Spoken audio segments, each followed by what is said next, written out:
Satu, dua, tiga. Halo kawanan Lan Bugil, sekarang saya lagi bareng sama Pak Dewiro. Pak Dewiro ini buat saya sih sebagai pelaku sejarah, juga saksi sejarah tentang berdirinya pecinta alam di Indonesia ini. Mari kita kulik-kulik dengan Pak Dewiro ini. Pak De, gimana kabarnya Pak De? Alhamdulillah baik. Baik ya Pak De. Pak De, saya tuh kan awal mengenal Pak De ini dari beredarnya infografis tentang sejarah pecinta alam. Nah, awalnya saya tahu Pak D itu dari situ gitu. Jadi di sini disebutkan di infografisnya judulnya Sejarah Pecinta Alam Indonesia dengan narasumber Joni Wiro Sableng. Dan sekarang saya ketemu dengan Pak D Joni ini, Pak D Wiro gitu. Pak D bisa ceritain nggak gimana sih sejarah pecinta alam di Indonesia ini Pak D? Jadi sebenarnya sampai dengan jujur ya, sampai dengan sekitar tahun 2009 itu aku beranggapan bahwa yang pertama muncul itu adalah di Malang. Mengingat di Malang itu ada Ikatan Pecinta Keindahan Alam Indragila atau IPKA Indragila yang diikrarkan di pertapaan Indragila, makanya namanya Indragila, di Gunung Ringgit, utaranya Gunung Arjuna. Itu diikrarkan 17 Agustus tahun 55. Tahun 55. Makanya wah ini pasti yang pertama. Yang pertama di Indonesia. Nah, terus sekitar Juli mendekati Agustus itu kontak-kontakan dengan Rudi Badil. Oh, Bang Rudi Badil Mapalawi. Mapalawi. Ternyata dia mau menuntaskan tulisannya dia beserta beberapa teman, diantaranya Nesi Rambitan, Luntungan, sama Lugi Bekti Sutrisno, yaitu semacam napak tilas ya perjalanan teman-teman Mapala UI ke Semeru Desember tahun 69 lewat waktu pecah yang pada akhirnya terjadi musibah meninggalnya Suwogi dan Idan Lubis gitu. Nah, dia mencari data lebih akurat untuk menambah. Sebetulnya sudah ada itu tulisan-tulisan itu, rangkuman, diantaranya tulisannya Iwan Bungsu segala gitu. Tapi dia cari kelengkapan lebih jauh gitu kan.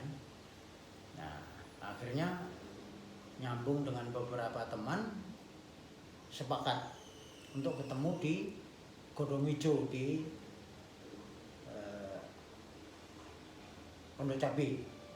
Nah, di sanalah kami ketemu dengan Herman Lantang, Rudi Badil, Maman Abdurrahman, terus Lugi Bekti, sama Nesi Luntungan, ada Utun juga.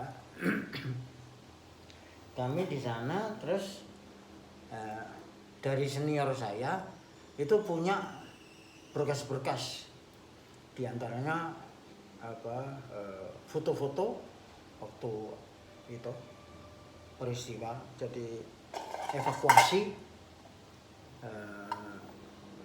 Suwogi dan Lubis, kemudian pada saat mengantarkan kedua jenazah ini ke Abdurrahman Saleh untuk diangkut bandara. Untuk diangkut ke Kemayoran ya waktu itu. Oke, Antonov. Nah, berikutnya ternyata Badil membuat itu tadi Buku ya? buku itu. Buku Norman Edwin, Edwin. Sahabat Sang Alam. Oh. Nah, Oh, yang ini ya Pak De ya? ya. Nah, di sini di halaman 259 ini oleh Norman Edwin dituliskan bahwasanya dia tahun 88 menemui seseorang yaitu Pak Awibowo di Jogja, yang ternyata Pak Awibowo ini mendirikan organisasi yang bernama Perkumpulan Pencinta Alam atau PPA. Pak Awibowo ini. Pak Awibowo. Oh. Kemudian dengan teman-temannya. Ya ya. Tanggal 18 Oktober tahun 53. 18 Oktober 53. Ah. Itu udah ada perkumpulan pecinta alam di Yogyakarta. Iya, jadi nomenklaturnya sudah pencinta alam kan. Iya, betul. Nah, gitu. Nah, sehingga dengan adanya data baru ini, ya kami dari Malang secara keseluruhan ngalah. Dia ya yang pertama. Pertama di Indonesia, Di sebagai Indonesia. pecinta alam. Nah, artinya apa? Sejak Indonesia merdeka. Oh iya. Ya. Karena apa? Sebelum Indonesia merdeka, masih dalam zaman kolonial, sudah ada Sudah ada pecinta alam juga. pecinta alam. Tapi anggotanya orang Belanda dan orang Indo Oh. yang punya tugas mencari kandungan-kandungan sambil jalan itu mencari kandungan. Ya. Sehingga tujuannya sudah lain. Tujuannya berbeda ya Pak De ya. Kemudian juga belum merdeka kita. Ya. Nah, makanya itu saya pribadi mengabaikan itu. Yang pecinta alam yang versi sebelum kemerdekaan gitu. Patokan saya adalah setelah Indonesia merdeka baru kita Tarik akui. gitu ya. Nah, gitu. Makanya kita cenderung PPA yang dibentuk oleh Awibowo tanggal 18 Oktober tahun 53 itulah cikal bakal Pecinta alam di Indonesia. pecinta alam di mana si Norman nulisnya di sini Biang Pecinta Alam Indonesia. Di ininya ya, di judul bab bukunya ya Pak De. Nah, ini buku ini sebetulnya kompilasi dari tulisan-tulisan Norman di Majalah Mutiara. Majalah Mutiara ya betul. Dikompilasi termasuk juga pengalamannya Badil ada di sini waktu giring gajah itu. Gitu. Nah, sehingga ya mohon maaf kalau pecinta alam bentukan zaman penjajahan kita tidak mengakui. Ya, diabaikan ya Pak De. Diabaikan. Namun tidak lepas dari hal tersebut ya, kita juga harus akui bahwasanya awal kenapa kegiatan dan nama pecinta alam ini muncul di Indonesia, yaitu dipengaruhi oleh Baden-Powell, Lord Baden-Powell, dengan gerakan kepanduannya. Nah, yang masuk ke Indonesia itu tahun 1912. 1912 kepanduan itu masuk ke Indonesia. Masuk di Indonesia. Baru sekitar mendekati tahun 40 itu baru mulai ada pandu ini, pandu itu dan sebagainya. Di antaranya pandu Ansor, pandu HW, pandu Kristen, pandu Tionghoa dan sebagainya. Oh, iya. Nah, jadi kita nggak menutup ini ya, nggak memungkiri ya, beberapa materi yang kita pelajari sebagai pendaki gunung pecinta alam itu di kepanduan diajarkan. Oh, iya. Ya kan? Betul Pak De. Ada memang beberapa yang akhirnya nggak dipakai. Padahal sebetulnya itu dalam kondisi-kondisi tertentu perlu. Cuman yang masih dipakai terus tali temali yang berasal dari kepanduan itu. Kepanduan. Tali temali. Kemudian mountaineering. Mereka sudah mengenal mountaineering itu. Nah, yang kurang dipakai atau mungkin hampir tidak pernah dipakai, tanda jejak. Oh iya. Panel. Apa itu? Panel itu jadi misalkan saya ke sana itu digelar kain menunjukkan arah. Oh, kayak gitu. sandi jejak ya? Ya mirip sebetulnya mengarah ke situ. Termasuk juga rumput diikat ke sana berarti arahnya ke sana. Gitu. Iya, betul. Itu kayak gitu. Terus Morse semapur. Ini udah nggak kepake, apalagi zaman sekarang milenial ya. Iya, ada HP, ada GPS, segala udah nggak ini. Padahal kalau sampai kondisi yang darurat ada kemungkinan Morse atau mirip Morse tapi yang dilakukan oleh orang Indian, asap. Nah itu kan Morse juga sebetulnya. Nah, gitu. Itu kemudian juga itu tadi tanda jejak, batu disusun arah sana atau rumput diikat arah sana. Nah, itu tanda jejak juga. Di pecinta alam tidak dipelajari lagi ya sekarang? Nggak dipelajari. Sepengetahuan saya udah nggak pernah dipelajari gitu. Betul sih. Saya juga merasakan itu Pak De. Padahal begitu kita nggak kepingin ya kita sesat dan sebagainya. Apalagi sekarang jalannya kan semuanya jalan bypass semua. Iya. Ya kan? Sudah ada jalurnya ya Pak De. Ada jalur, ada porter, ada tanda-tanda segala macam.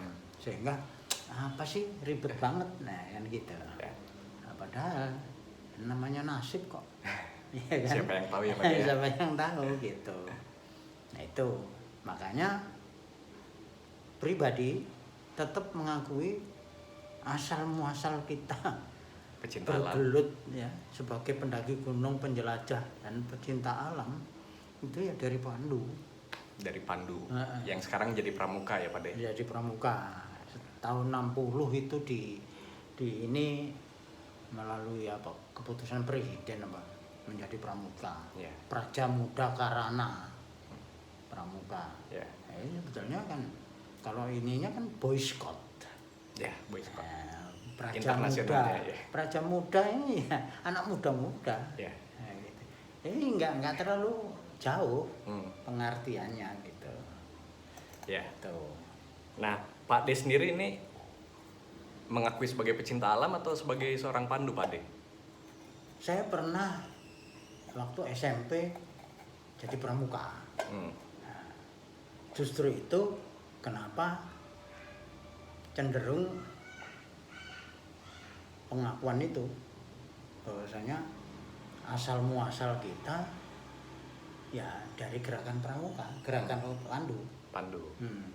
Roni Kebo ya 6 pendiri Wanadri semuanya kepanduan semuanya dari Pandu 6 orang ini pendiri tempatku Pandu KBI kepanduan apa ya bangsa Indonesia apa KBI itu pendiri apa itu TMS 7 itu Pandu juga pendirinya. IPKA pendirinya pasti Pandu. Gitu. Makanya nggak bisa bisa lepas ya. Itu. Nah buat saat ini sekarang Pak De, saat ini Pak De sebagai seorang pecinta alam atau sebagai pandu mengakuinya? Ya karena secara kronologis ini ya akhirnya ya kita hasil akhirnya ini yang kita ini kan gitu. Soalnya sudah nggak mungkin dari sejak tahun berapa sudah nggak berkecimpung di kepramukaan, ya kan? Nah, lulus SMP sudah berhenti dari kepramukaan. Gitu. Jadi ya akhirnya ya apa ini apa istilahnya sebutan yang terakhir inilah yang kita pakai Sebagai pecinta alam. Nah, Memproklamirkan diri sebagai pecinta alam ya Pak De. ya. Walaupun sebetulnya seperti Kang Nyatlesi bilang Ya. itu ininya berat sekali konsekuensinya Sebagai pecinta alam itu. pecinta alam. Nah, inilah salah satu referensi saya mengapa saya cenderung itu tadi. Nah, ini dikeluarkan tahun 56 dari Komisaris Besar Pandu Islam Pandu Indonesia. Islam Indonesia Tahun 56 ya. Jadi buku pembimbing pandu. Ini aja udah cetakan kedua ya Pak De ya. Iya. Nah, ini di sini. Nah, Oh, bagaimana bikin bivak segala macam, kemudian juga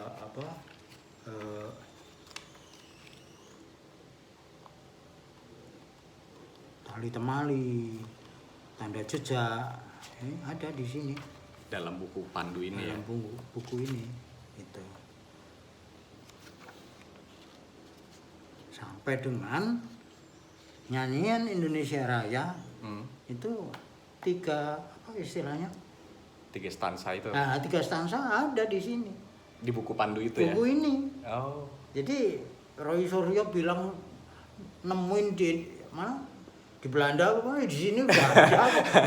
Ngapain sampai jauh-jauh ke sana gitu. Ada di buku apa namanya? Pembimbing Pandu. Nah, Yang disusun oleh Ibrahim. Muhammad. Ini ya bukunya ya, Pembimbing Pandu Ibrahim Muhammad. Komisaris Besar Umum Pandu Islam Indonesia. Kuartir Besar Pandu Islam Indonesia. Oke Pak De, komplit bukunya nih. Tuh. Nah buat Pak De, definisi pecinta alam itu seperti apa sih Pak De? Nah, kalau definisi pecinta alam, saya cenderung merujuk apa yang dihasilkan oleh teman-teman Forum Komunikasi Keluarga Besar Pecinta Alam Bandung Raya. Oh. Pada waktu kongres kedua kalau nggak salah. Betul, betul. Nah, yang diunggah oleh Kang Nyatlesi itu. Betul. Nah, itu. Yang Karena saya pikir selama ini kan ngambang sana kemari, ini bilang gini, ini bilang gitu, tapi yang lebih fokus itu adalah apa yang pernah di-upload oleh Kang Nyatlesi. yang sekelompok orang terdidik dan terlatih bertakwa kepada Tuhan Yang Maha Esa itu ya Pak De ya. Oke. Itu. Hanya saja aku bilang sama Kang Yat, ini ada risiko, ada konsekuensinya. Karena kalau definisi itu, Iya. ini berarti terorganisir. Nah, Iya. kira-kira yang belum terorganisir secara bagus, mau nggak dia diabaikan? Bukan pecinta alam. Oh, Nah. mungkin seperti komunitas gitu. Komunitas. Atau pendaki gunung yang belum berorganisasi gitu ya, Ya, Pak De. komunitas pendaki gunung, ya kan? Itu harusnya tidak mengakui diri sebagai pecinta alam. Ya. Atau gimana? Bukan mereka, tapi Bukan mereka. ini yang menepis itu yang sudah ini, iya. gitu kan? Iya. Nah, sebagai contoh, pada waktu Gladian ke-14 di Lembah Haro, Sumatera Barat, Iya. itu rumusannya Kang Nyatlesi yang dipakai, sehingga ribut, yang komunitas ini ribut. Karena mereka nggak bisa ikut. Iya. Gitu. Karena mereka hanya bentukannya komunitas, tidak berorganisasi, tidak memiliki ADRT ya Pak De. Itu. Gitu. Begitu ya Pak De. Ya karena kan sekarang banyak juga ya komunitas online Pak De.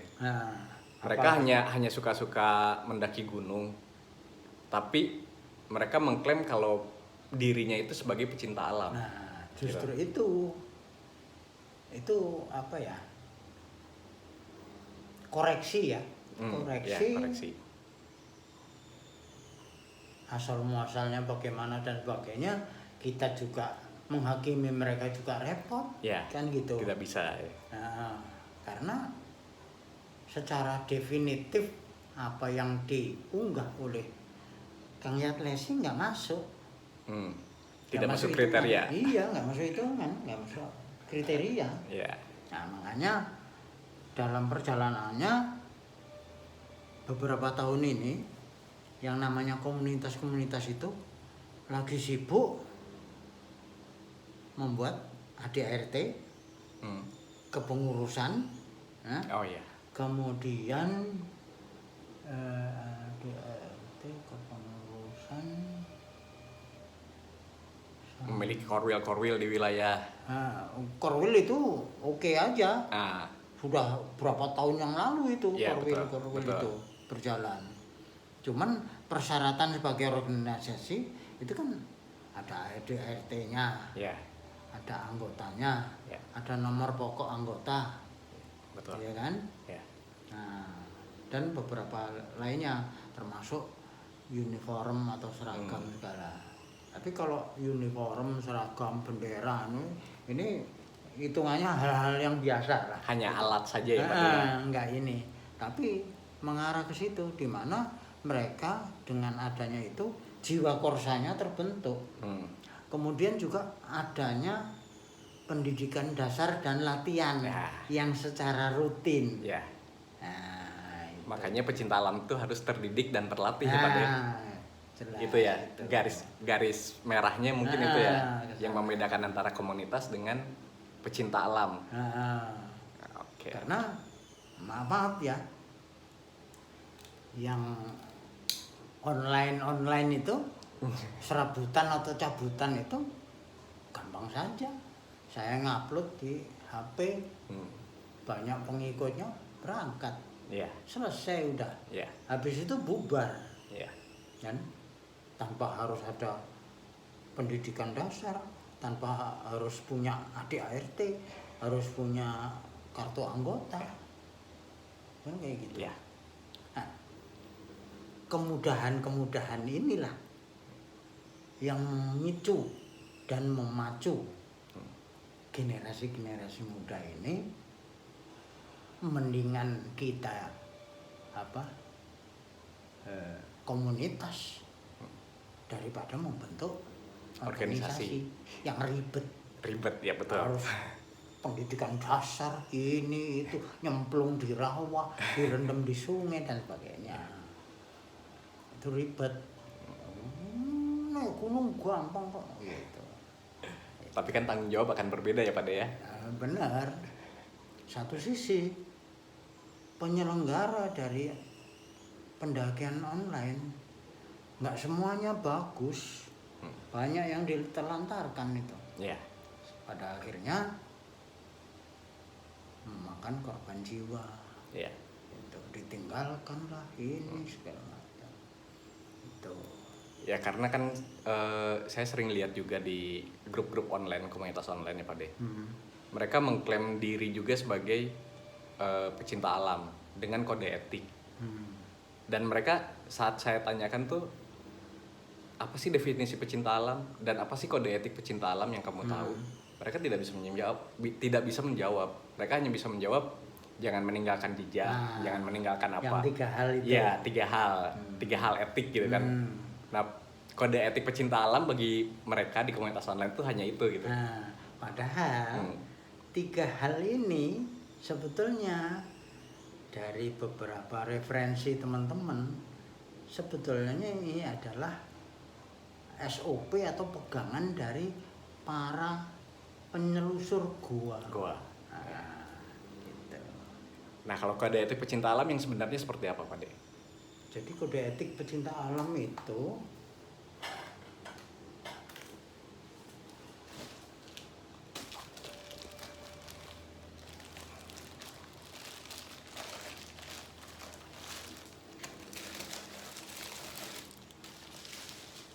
ini baru ya adanya pergeseran dari kode etik itu setelah diajari adik-adik mengenai Facebook. Oh, baru tahu dari Facebook. Ya, sebelum itu nggak tahu. Ah, Nggak bisa buka Facebook kan gitu. Nah, yang beredar banyak waktu itu adalah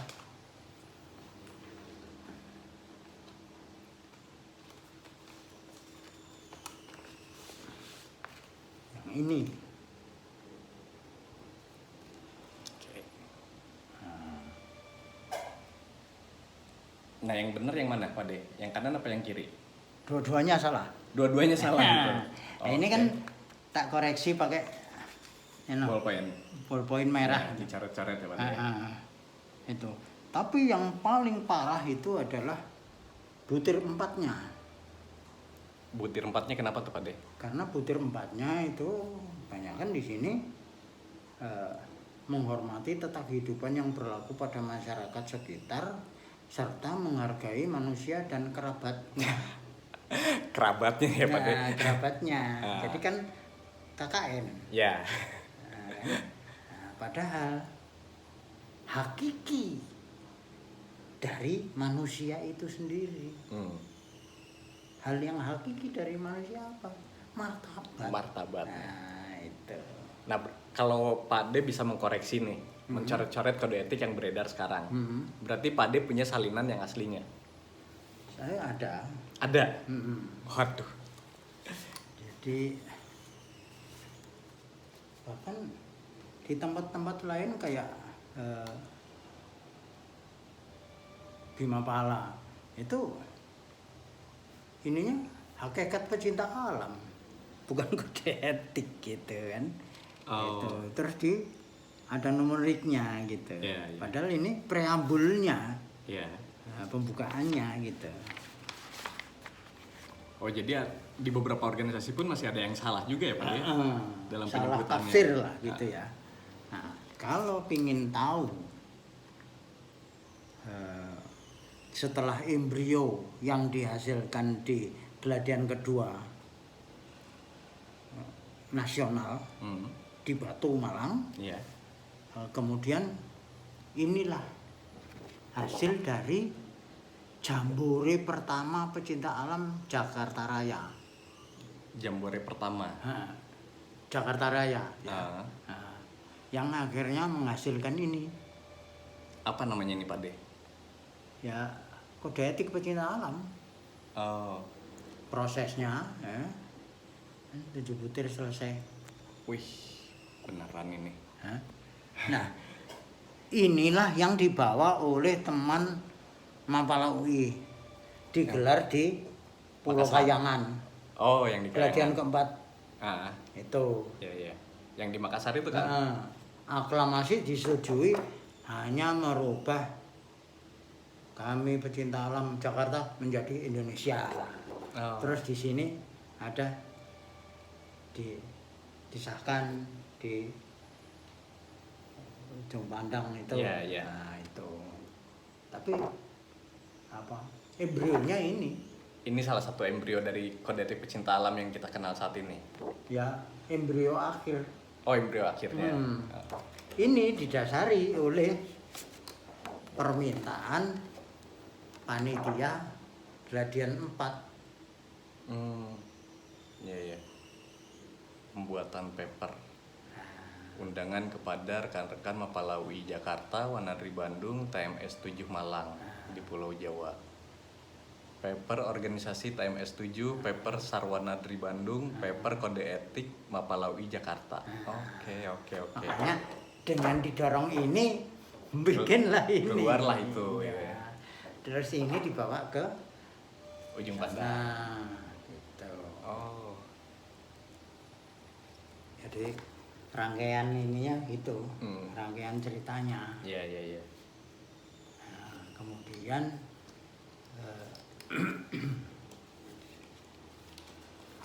terkait dengan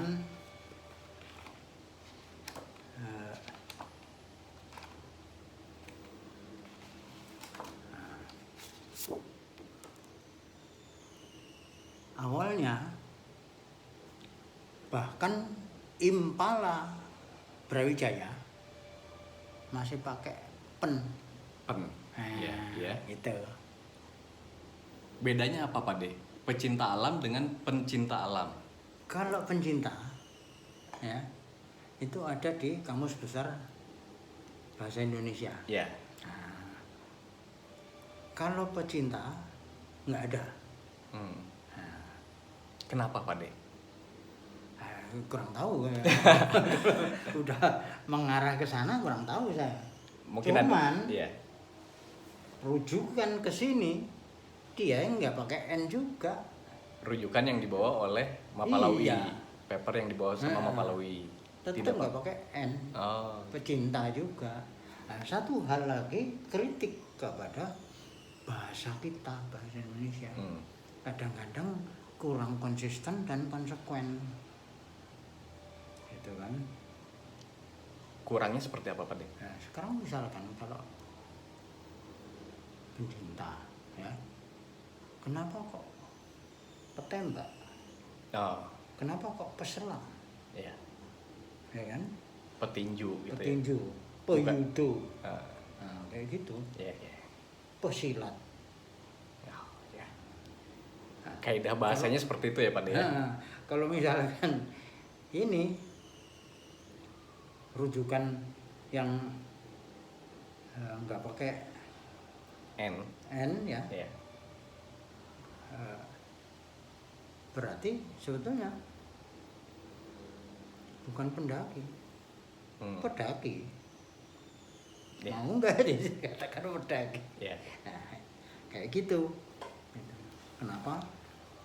Cenderung mengatakan bahwasanya satu sisi kadang-kadang bahasa kita sendiri ini kurang konsisten dan konsekuen. Nah, kayak gitu. Ada pembedanya aja ya Pak De? Nah, sejak kapan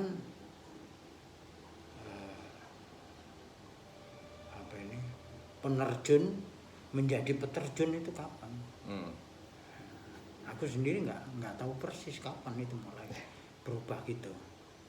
Ya, Kalau dulu penyelam menjadi peselam. Kalau dulu nyebutnya apa Pak De? Penerjun. Penerjun ya, bukan peterjun gitu. Bukan peterjun, penembak, Ya. penyelam. Ya, ya. Gitu. Oke, ada perubahan, ada pergeseran kata mungkin ya Iya, bahasa iya. dari zaman dulu dengan yang sekarang gitu ya Pak De. Cuman itu tadi nggak konsisten dan konsekuen karena ada juga yang masih tetap pakai. Ya. Kayak contoh soal pendaki. Ya. Kenapa Nggak pedaki. pedaki? Kayak gitu. Biar enak dibacanya mungkin Pak De, atau Entah disebutkan. lagi kalau padahal dari belajarku mulai SD sampai SMA itu ada hukum BPMB, ada hukum yang kalau ada sisipan atau ada huruf ini, huruf lainnya itu menjadi ini apa? Berubah, Ya. tunduk gitu Ya, kan? tentu, Gitu. betul. Nah, kayak gitu. Nah, makanya cenderung kita pakai ini. Pecinta.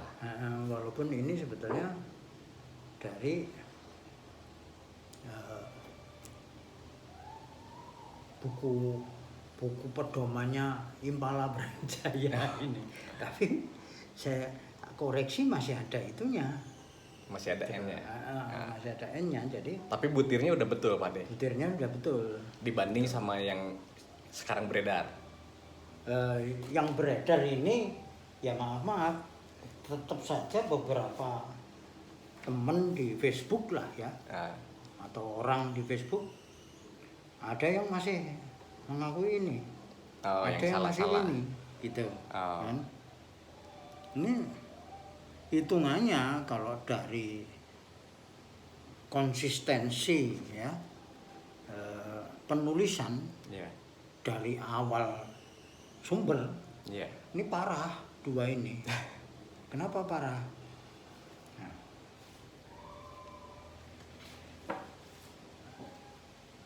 di sini kok Disahkan. disahkan itu. Ya. Ini udah tulis panjang. Ini malah di sebelah kiri. Nah itu. penempatannya ya. Penempatan. Tulisannya disyah, bukan Ah. disahkan. Iya, iya. Ini padahal syah itu ada artinya sebagai raja, sultan. Kalau syah ya. Nah, gitu Tapi kan. kalau sah, Sah itu ya secara ini apa ya? Ya hukum segala itu. Nah, akad nikah itu sah. ya Kayak bukan gitu. syah ya. Nah, gitu. Nah, Pak De, jadi kan si kode etik ini disahkannya tuh di ujung pandang, Gladian 4. Hmm. Gladian satunya kapan, Pak De?